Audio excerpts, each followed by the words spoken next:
All right, so let's get started with Task Scheduler. That is a Windows application. I got to clean up my desktop. The way you get to it is if you type and you look for Task Scheduler and you open it. Task Manager? No. Nope, Task Scheduler. I got it. Okay, so this will pop up. Well, all we're going to focus with, do not delete any tasks that you do not create.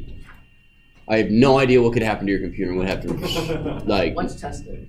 Let's find out. well, you're welcome to, but you have to fix your own computer if you do break Whoa, it. this is kind of cool. I'm not the. Yeah. I don't So you write codes and then at the time you set it for, it'll do that? Mm-hmm. So what we're going to do is we're just going to go in the left over here. We're going to go to create basic task.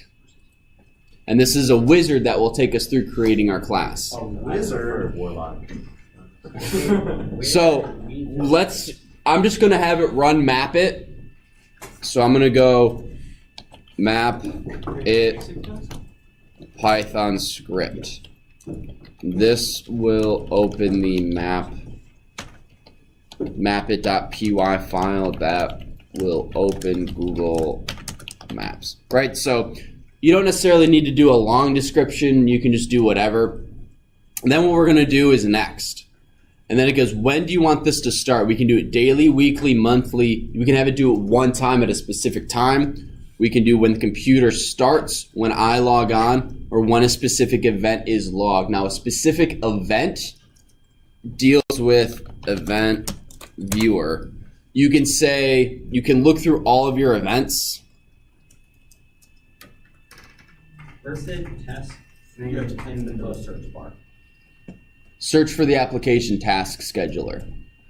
And so you can look at applications. So apparently I have 30,000 events in my application of applications. So you double click them and you can say, you know, potentially when Chrome is opened or when this file is open. So apparently, let's see. So you could do like when Chrome is open on campus?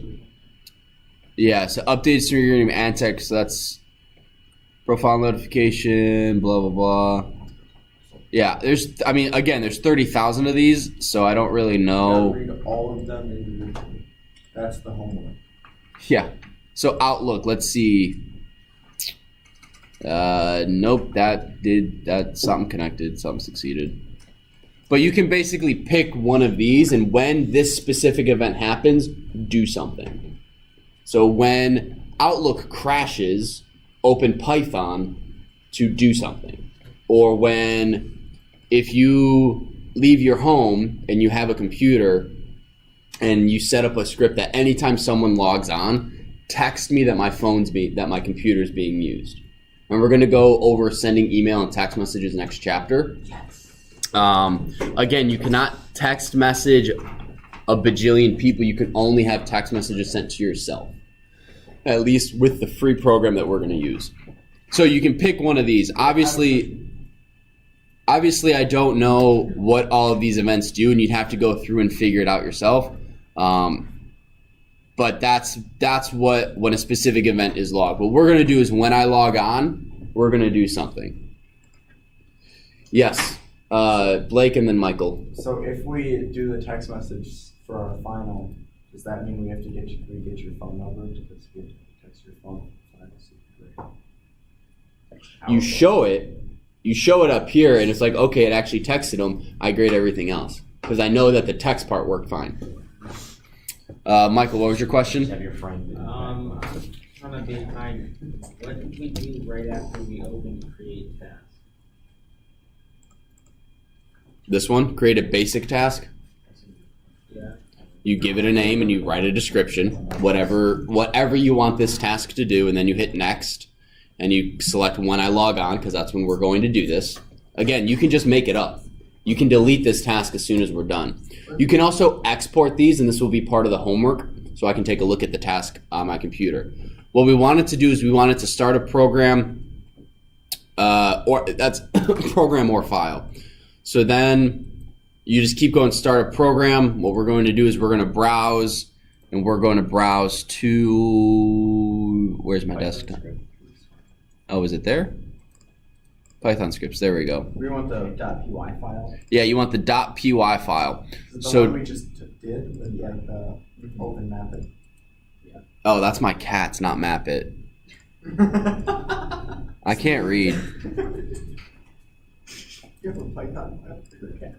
There we go. Cats? So you can then also, depending on how complex of a file you've written, you can pass arguments to that file. Wait, I have a question. Yes. If we change the Python script, is it going to mess it all up? Or does it automatically refresh it? It refreshes it. Okay, so like I just selected Python scripts and then I went in and changed it. Or like I just selected my... So you selected the file, and then you've changed the file. That's fine. Yes. Okay. Yeah. So then what we're going to do is we click next, finish. This is an overview of what's going on. Then you click finish. Wait, this is going to get really annoying because every time I... You can delete it. It's no big deal. So the thing, what did I name this one? Map it. Wait. Do Chrome stuff. Overview of task scheduler. Hang on. How do I find? I can't remember. Wow, view. I am hungry. So are we not going to chapter? No. No, your hair. That's what I told us. I can't remember where it saves it, so give me a second. I found Okay, so you just do the map it program. Oh, here we go. This is where. Well, yeah, there it is. So if you just go to the task scheduler library up top, these are all the ones that are more or less running, and you can see map it Python script. If for some reason these aren't working for you, one of the things you'll need to do is you'll need to go into properties, and you may run only when the user is logged on. You may have to tell it to run with the highest privileges. So if it's not working, you just need to go into the properties and mess with some stuff. So what we're going to do is I have to log off and log back on again. We get to know your task. No, you don't. No. It shows up the steps. Anyone else? Kind of weirded out when they don't blur your password. So you're typing it in, you actually see what you're typing. Yeah, but it's so much like... Anyway, so actually I don't necessarily want to do that because I just got a bunch of stuff I'm working on. So if you guys want to restart your computer, that's Wait, can we fine. Restart it? Can we just turn it off and back on? No, okay, you guys should never ever get your finger off that button. Get your finger off that button. You should never ever push that button on top of your Surface to turn off your computer or to restart it. That is the equivalent of knocking someone out because they're sleepy and want to go to bed. Like, if Micah's like, Mr. Stolzer, I'm going to go to sleep, and I just come over and I punch him in the jaw and he falls over and he's knocked down. I'm like, well, he's asleep. That's, like, long-term very bad for your computer. The only time you should do that, the only time you should do that is when your computer's totally and utterly frozen and you can't access or go into it to turn it off regularly. The way you want to restart your computer, you just have to log off. You don't have to turn it off to log back on. You want to come down here, power, restart. That's so much work. Oh my. It's actually faster than trolling it down for 10 seconds. Just Oh, FYI. well, I Now, wasn't a gonna thing do on that. I Surface was just where if gonna you hold press it down, it'll say slide to turn off PC instead of like just holding it till it dies. Yeah, no, slide to shut down doesn't actually turn everything off and turn it back on again. Restart shuts everything off and turns it back on again. By turning it off, it puts it in a fast startup mode and doesn't kill power to everything. So don't, Wait, really? yeah. You have to turn off that feature, and it's somewhere. It's buried in control panel somewhere. Yes, Robert. So, I seem to have forgotten my question. Okay, Micah. Yeah, so mine says update restart. Just don't restart. Well, you need to update your computer, dude. Go to services better than this. Wait. Not right this second though, because you need it in clap. No, I'm just kidding. Josh. I updated it. We're good. The computer. All you guys need to do, right? You just need to log off, sign out, and sign back in. It's not working. I said like full sign out or just. Oh my. Not locking your computer. You have to log off. No, you go to sign out. There's nothing. Yes, there is. You go to here. Wait, I just You restarted. click on your little icon and you go sign out. Wait, if you restarted, is it fine? If you restart and log in, that's fine. Robert. Does once we write programs that like run with schedules, will it run, like say I have it to run every hour on the hour, will it run even if like my keyboard is off and my Surface is off? It should. I have an event on my computer that runs at midnight, even when my computer's asleep. Okay. So I think it does. Yeah. You may have to tell it to run when the computer's logged, or I think there's a check mark that says only do this when logged on. I see. Yeah. So by default, it'll run it when it's logged off, or it's switched, or it's the other way around, or it will only do it when you're logged in, but you can set it to have it to do it when you're logged off. Sure. Is it working? I'm not confused as to why we can't like press this. Is it like kill the computer? It's a hard shutdown. It's just bad. It instead of gracefully turning things off very quickly, it cuts power to everything. So it's like instead of you walking and like, oh, I need to lie down, and you like getting on your knees and then turning over, it's like you're walking, you're instantly paralyzed and you hit the ground. Okay, wait. I have another one. It's like if you're holding a bunch of books and then suddenly you just disappear and everything you're holding falls to the ground and crashes. There we go. Yes. Yeah. So, Okay. So, do you guys have questions on how to use Event Scheduler oh my gosh. or it's Task working. Scheduler? Yes, Michael. Do you have to have a bat and a TXT file for this? No. The difference is the only thing you need a TXT and BAT file is if you're doing Windows R like this, or if you're running it from the command prompt. Since we're not doing either of those, we're telling the computer at this specific event, or at when I log in, or at a specific time, run this file. It's the equivalent of you going to the file and double clicking it. Yes, it worked. Nice. Okay, can I delete this now? Well, you're gonna need to do it for your homework. So you'll need. So in order, part of your homework is to create a task that runs when you log on, that runs a file.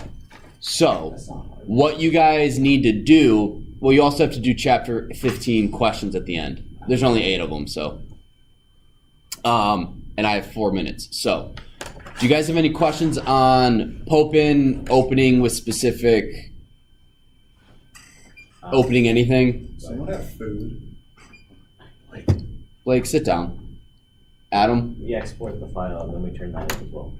Yeah, oh, that's a good question. So what you'll need to do, Let me guess. Click export. Export from. yeah. Wild guess your app. So task scheduler library, map it, export. Like you might want to watch this. So you export this file, Right-click. Export.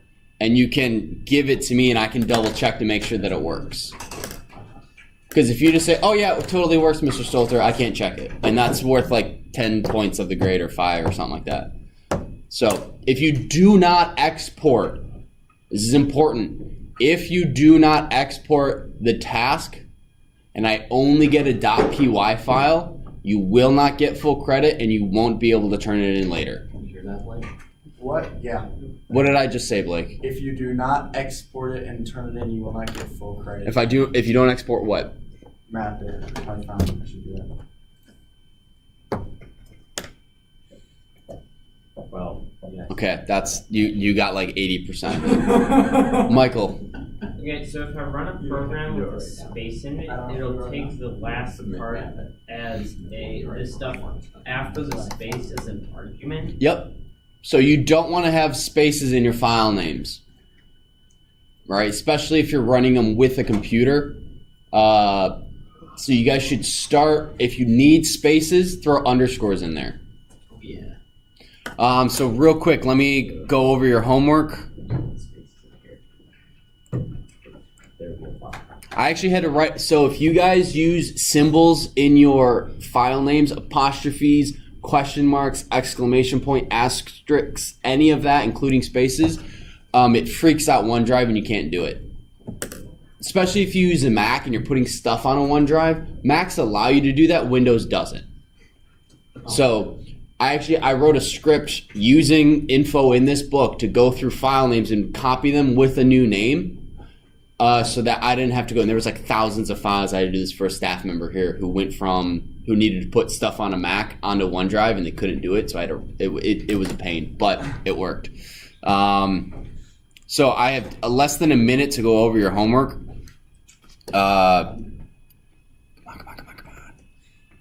Is there a way to make it not open Discord every time I log Disable on? it at startup. Yeah, just Control Alt Delete. You have to go to Task Manager and log in as S3 Michael Heredia / Warrior.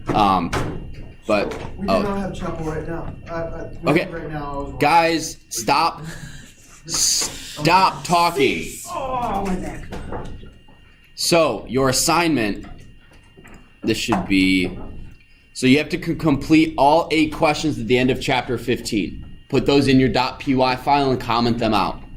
Also, create an event that will run a script when the user logs onto the computer that will open Spotify or any kind of application, right? Doesn't have if you don't have Spotify on your computer, that's fine. You can pick an application. I would recommend Spotify because that's what I have. And the code, I'll make sure it's saved to student resources so you have the exact location of Spotify. Wait, what if you don't have mine? I just use Spotify. I will provide the location of Spotify. Calculator. You also need to have it open a tab for Amazon and YouTube.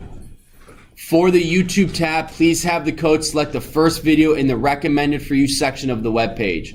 So your code needs to go to YouTube and select this very first video, whatever it is. When you And this is due Monday before class. Gotcha. Quick question on that. Do you want us to have your like a variable for the file path of like It's like put in your own?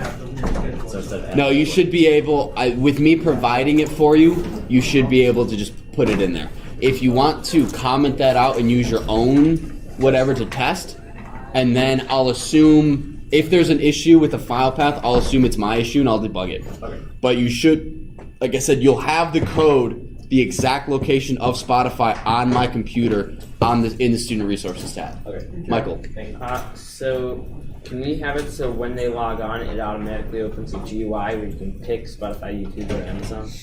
Or Spotify or YouTube? No, just have it do it automatically. Okay. Can I have the questions on one POI file and upload a separate one for all the, like a separate exported file for all the? Okay, so you need a separate exported file in and of itself, regardless. And then for the 8 questions, you can just write them in one file. If you want to put them in 2, that's fine. It kind of annoys me when I have to open up more than one file. But for organizational purposes on your part, whatever, fine. Okay. What I would do is just have chapter 15 saved as a file, your map it or whatever program, and then copy and paste one into the other and upload it. Okay. So you'll want to comment out the, I'm still recording.